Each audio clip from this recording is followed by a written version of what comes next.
The case for flop is being led by, well, a very passionate group of people. And the most obvious point, the mixed reviews on Steam. But let's be real, who do we think is writing those negative reviews? What's up, everyone? Welcome back to the channel. So, Battlefield RedSec has been out for a bit now, and the internet is, well, it's a war zone. And it is not the good kind, like we're going through Call of Duty versus Battlefield 6. People are fighting in the replies like it's 2011 and we're all arguing about Xbox versus PlayStation again. So today, we're diving into the toxic, beautiful, and absolutely hilarious dumpster fire to answer. Is Battlefield RedSec a hit, a flop, or just a victim of the great fanboy war of 2025? Let's get into it. For the people who've been living under a rock, Battlefield RedSec is the new free-to-play battle royale that dropped on October 28th and is trying to steal Warzone's money. It's the spiritual successor to the classic question of can Battlefield even do a battle royale that we get every 2 years. It's got a big map, it's got a mode called Gauntlet, which sounds like a reality TV show me, and that's basically Squid Game for soldiers. And it has the portal thing so you can make your own game, because, like, let's be honest, sometimes the players are better at this than the devs. Like, look at those GTA mods. Let's look at why Battlefield could be a high T. First, it's free, which according to me, it's the best price in gaming. Second, the destruction. And this is RedSec's ultimate flex. Or we can say it's Battlefield's sixth biggest flex. If we put the destruction aside, Battlefield 6 will be lost in all these crowds of FPS shooters. So back to the point talking about destruction, in Warzone, you get shot by a sniper from a window, you die. In RedSec, you get shot from a window, you call in an airstrike, the building turns into Legos, and the sniper falls to his death. It's not just a gameplay mechanic, it's therapy for player. Like me always randomly launches a RPG on a building while looting or running and like it's a hell yeah moment. Third, the oversight system. When your buddy dies, instead of just shouting in your ear, they can become personal secretary. It's a genius move. You finally found a job for that one friend who always dies first, and my favorite feature, the circle is an instant kill. None of this shit like I'll just pop up and run through the gas for 5 minutes nonsense.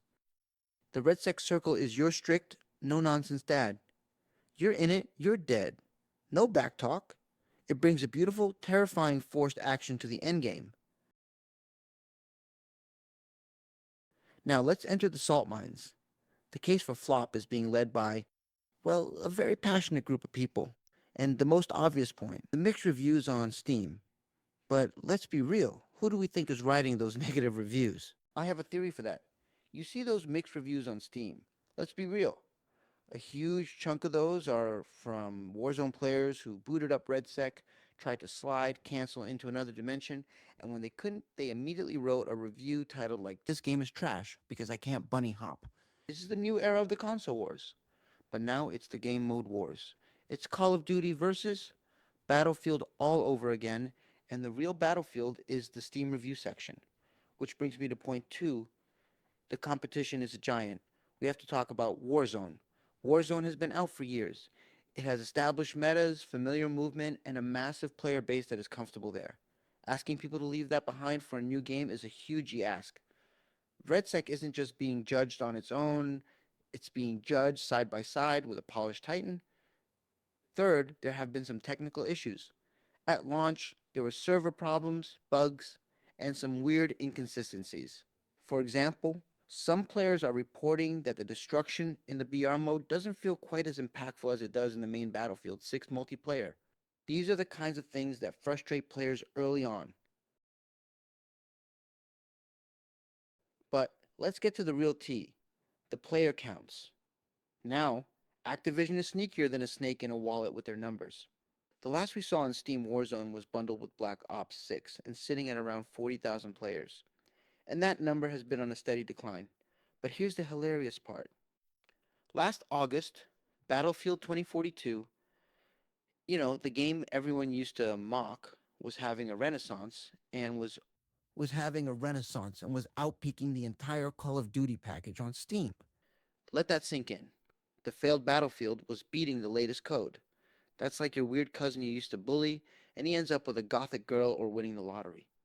So when people say RedSec is a flop, based on what? The vibes? Because the numbers are telling a very, very different story. To play Warzone right now, you need to download 150 gigabytes. That's not a game.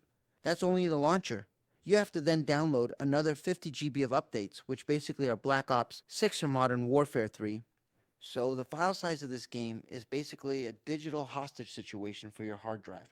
In that much space, you could install Battlefield RedSec, the entire Borderlands series, and still have room for a cooking simulator. What is even in there? Is there a fully rendered, playable version of Skyrim hidden in there? Are they storing every single voice line from every Captain Price grunt since 2007? It's absurd. Meanwhile, the RedSec update for Battlefield 6 owners was a breezy 8 GB. It's the difference between a precision airstrike and a nuclear bomb. One gets the job done, the other leaves a wasteland where your storage used to be. So, after all the data, the drama, and the digital obesity of it all, what's the final verdict? Here's the truth. Calling RedSec a flop is just ignoring reality. Is it perfect? No. It's got jank.